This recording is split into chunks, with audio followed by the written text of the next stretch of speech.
Hi, and welcome to the show today. Thank you for joining me for this very special episode. I know I probably say that about every episode, but it's so much fun to be able to have these conversations with people, whether it is about grief and loss or faith through difficulties, as the last couple have been. Today is about faith and foster parenting. It is a tremendous need in the United States for foster parents and potential adoptive parents.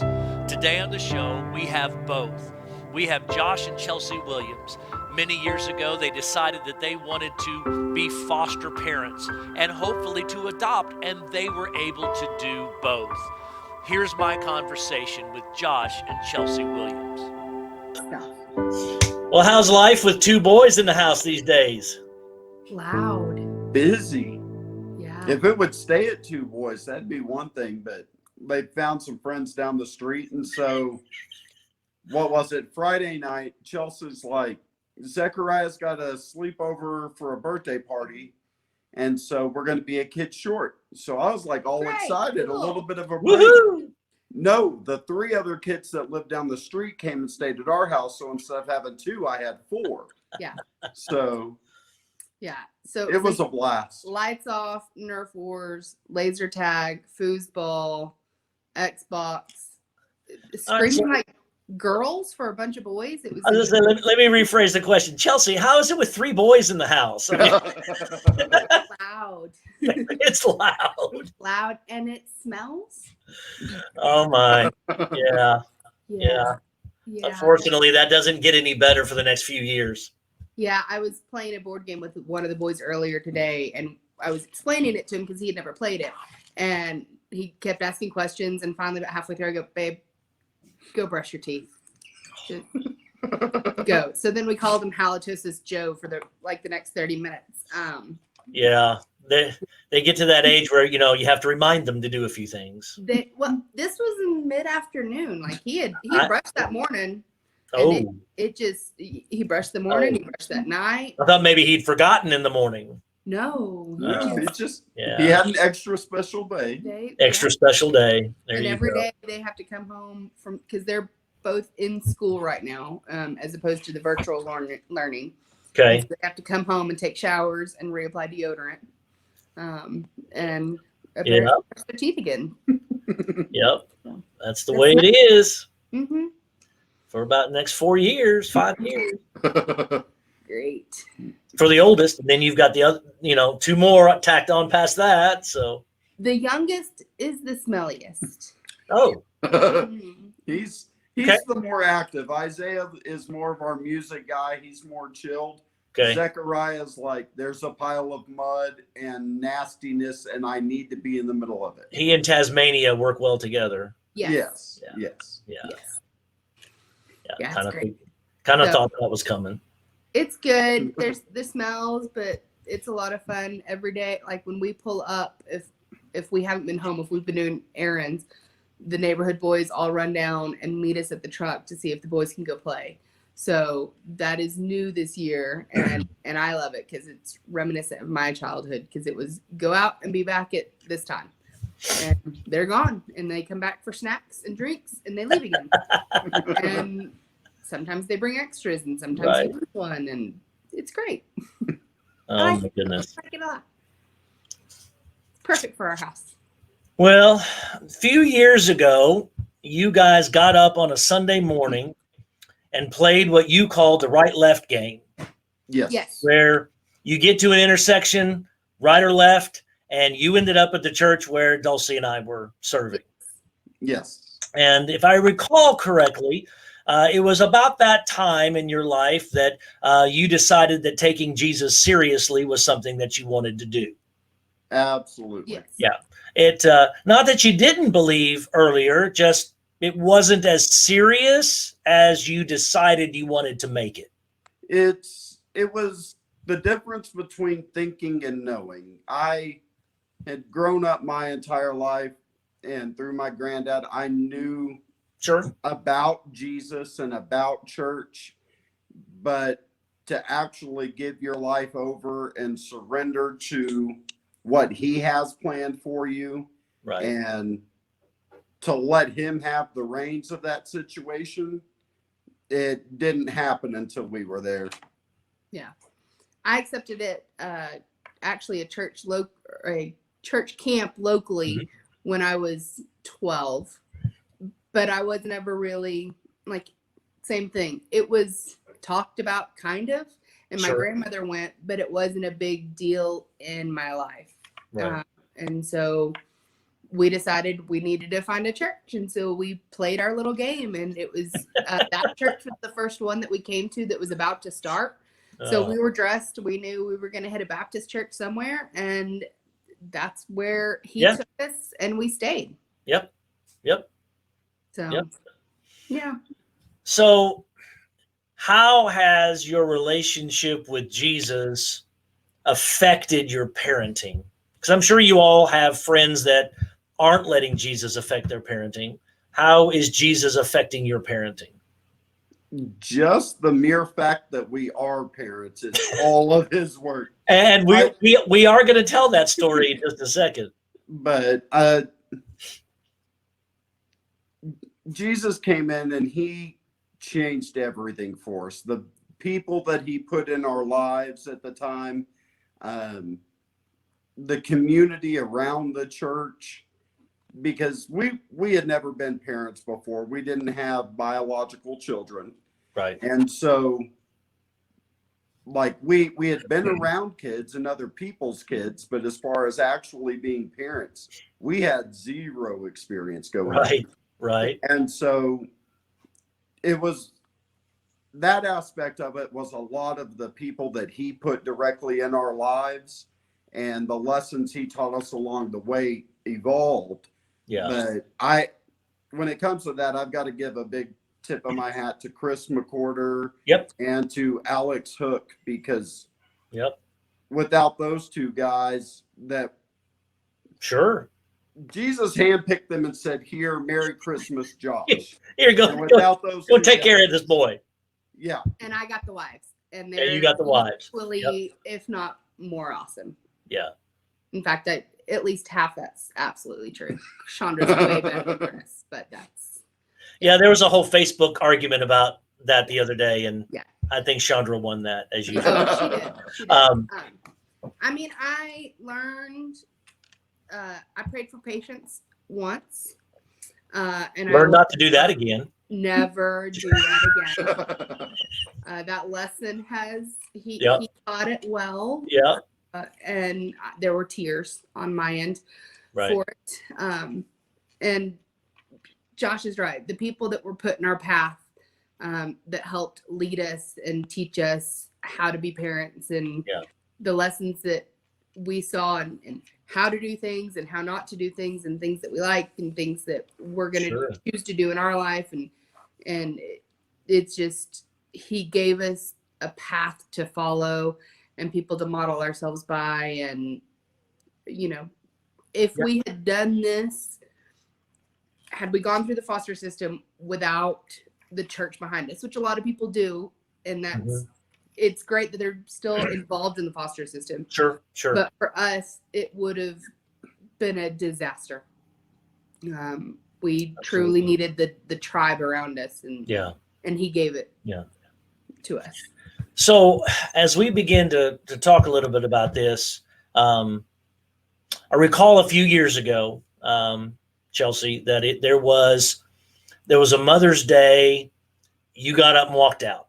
Yes. And that was a tough day. Yes. Talk to us about that, because I think that precipitated some of the things. It precipitated where you are now. So can you talk about that, Eddie? Yes. So I've known since I was 16 that getting pregnant would not be a high likelihood. And so at 16, I'm like, great, that's fantastic news, because I don't want that at 16. It's great. But you know, as you get older and you get married and life progresses, that changes. Sure. And previous Mother's Days hadn't been an issue for me. I think that was the second Yeah. That was the second in the church. I think that's true. Yep. So the first one, it was fun. Like we had started tossing the idea around, and that one, it was heavy on my heart. Sure. And you started talking, and I started walking. And I went and sat, and I was sitting outside of the sanctuary where I could still hear the sermon, but people couldn't see my face because I'm an ugly crier. Yeah. And Beautiful. oh, thank you. And Dulcie came out and sat with me, and we had conversations about God's timing and Yeah. you know where we are in life. And we still listened to you, but she was able to counsel me in that. So Oh, she's good at those things. she's good at those things, and She's I good at those bawled like a things. baby. And it was heavy on my heart, and Yeah. Oh yeah. it was just a hard day for me. So is that what caused you to investigate fostering? If it wasn't that, what kind of caused you to want to investigate fostering? That is also a Dulcie. I just need to bring her on the show, for crying out loud. I mean, come on. Well, Well, we were laying in bed one night, and it was late, oh yeah. and Chelsea's phone started going off dinging for text messages, and she pulled it up, and it was a message from Dulcie, and there was a picture of a little girl on it, and she's like, "Hey, this little girl needs a place. Have y'all ever thought about this? Y'all Yeah. should get this. You Y'all- should get this kid and bring him into your You, house. yeah, you should go get this little girl and bring her in." And so I look, and I'm like, we don't qualify for any of this stuff. No, you need. I don't even know what half this stuff is. Right. And so we went to sleep, and then we woke up and called Dulcie.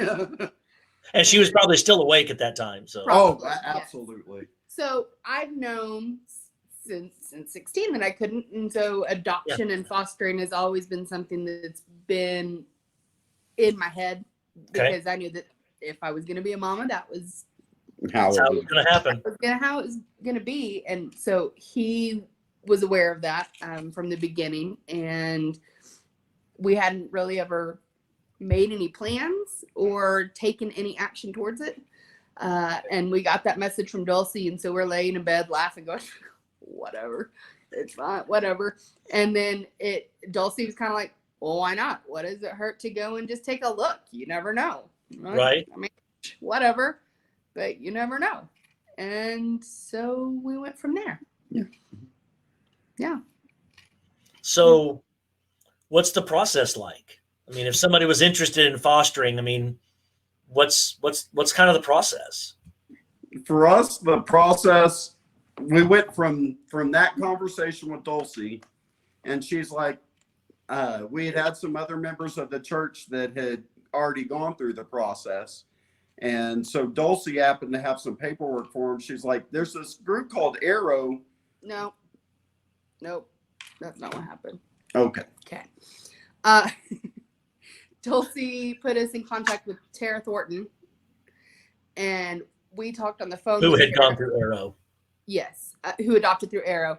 So Yeah. Dulcie gave us Tara's information, and we talked to Tara on the phone one night. And she had, when we started there, like 2 weeks later was their going away party because they moved. Yeah. So we had They went seen to each other Georgetown. briefly, and I called her, and I'm like, "Hey, Dulcie, you gave me your number," and she was, You don't know me, "We but don't know me, but hey, we have some questions." And so we talked on the phone with Tara for like an hour and a half, and she told us all about Arrow and about her experience. Mhm. And then we looked.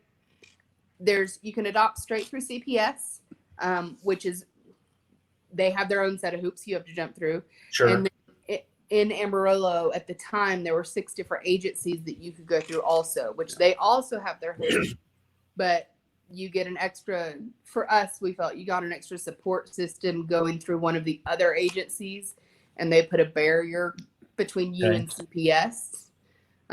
So a lot of the same stuff, but a little bit, everybody has a little different metric system. Yeah. So we picked Arrow based on Tara's recommendation, and we looked it up, and there was orientation An night. orientation night. Mhm. And so we went to orientation, and we're like, okay, it's Tuesday nights. It's an hour. We went to orientation. We got sitters for the babysitter. Oh, we didn't have kids. We didn't have kids. We were No working babies. on that. You were working on it. We were working Yes. on that. And so we go to orientation, and we walk in. And we're like, we're here for orientation. They're like, oh, we've totally forgot. This is just class 2, so just sit down, and if you have questions, then we'll answer them. Yeah, so there was no orientation. It was actually class number 2 of the adoption process. Oh my gosh. Not orientation. Yeah, so no orientation. So we got thrown directly into the mix of it, and we sat through the hour-long class, and we got in the car to leave, and we went and sat at Taco Villa, Mhm. and we looked at each other, and it's like, I guess we're doing I guess this. we're doing this. And Didn't we? then we just continued to go to the classes and finished our certifications, and Yeah, Wow. for them there was 8 classes, and they had them on a rotating cycle, so they weren't in any particular order. So starting at class 2 wasn't an issue. We just Okay. went through the rest, and then we took the first class, and basically they gave us a big list of things that Yeah. said, in order to get your license, you need to finish these classes. You need to take these other classes that are an orientation and CPR classes. CPR and all these medical things. And it was just a whole list. lot of You need to things. accomplish this list. And they said you can do it as fast as you want to do or as slow as you want to do. Some people can do it in 3 or 4 months, and some people it takes them a year. It's whatever your motivation is. So we started in the beginning of the beginning of August, August 24th, and were licensed November 22nd. I like lists. I was given a list, and I accomplished that sucker.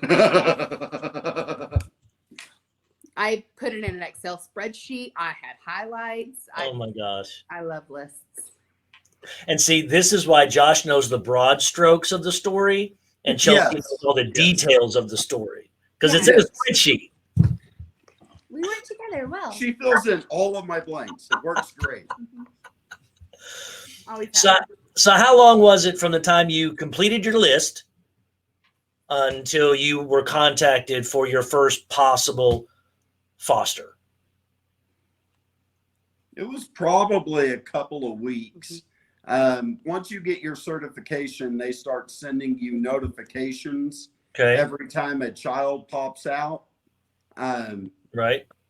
And anybody who has their certifications can start submitting their applications.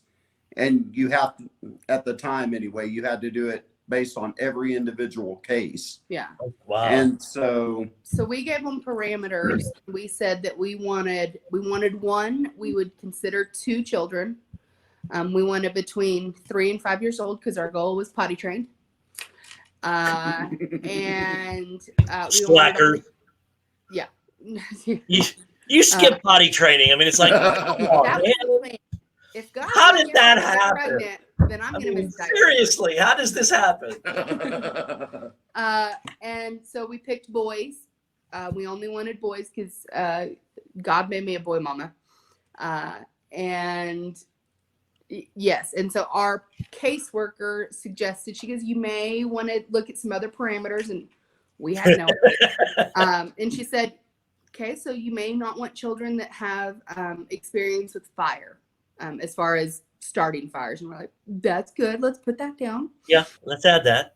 And they knew we had animals, and so we're like, and maybe kids that don't have animal abuse. And we're like, yeah, let's do that too. Cool. Yes. And Yep. that's one thing we didn't know going into it is we were just, okay, you tell us when somebody's coming over. Yeah. And Yeah. there are different parameters based for anybody out there considering it. There are parameters that you can make work with your family based Sure. on whatever your current Sure. needs are. Like Okay. the boys and my sister. So if we do this again, we're gonna we have lingo. We're gonna order a girl. So we're gonna order a girl. We'll see if we get that far. So yeah, we had our parameters, so they would contact us about 1, 2, Four. 4 children. And that was a lot. And so we would consider it and we'd say yes or no. And we went through, some of them we said yes, and some of them we said no, just depending if whatever the situation was. Sure. We went through 15 Before we had options. our first placement. Yeah. And then they called at 9:30 one morning, 3 days before Christmas, and said, we have these 2 boys and they're Hispanic boys, and that's all we really know about them. Do y'all want them? And I was like, let me call my husband. So I called him and we're like, okay, sure. Well, we had said, okay, sure, probably 6 times before, and it hadn't flushed out. It didn't happen. No. Okay. Just different situations. Family members step forward. Sure. Just a lot of different things. And so I call him back and I said, sure. And they're like, okay, great. And that's it. So I was at work, and so I continued working, and he was at work and he continued working. And then I get a call at 3:30 that said, we're at your house. Where are you? Oh my gosh. I tell you, I remember this Christmas because I remember, I don't know if Dulcie got a call, or I don't know if I don't remember all the details because, I don't have the spreadsheet for this, but I just remember it's 3 days before Christmas. You have 2 boys in the house and you're freaking out about what to do for Christmas. Yeah. Oh yeah. It's like, Yeah. 3 days, 2 boys. What are we going to do? It was an exciting year. Yeah. It was yeah. There was it was exciting. Yeah. Well, when you guys got the boys, and there's no shame or shade. They just had come from a difficult moment. Yeah. What was the first couple of weeks like with the boys at the house, trying to get them to church? And I know they transformed a lot over the next several weeks, but just it was tough. Yeah. Oh yeah. Well, there was a blizzard. Well, that's it today. What happens with the blizzard? What happens at Christmas? What happens with the boys? What's going to happen? Tune in tomorrow for the conclusion of my conversation with Josh and Chelsea Williams.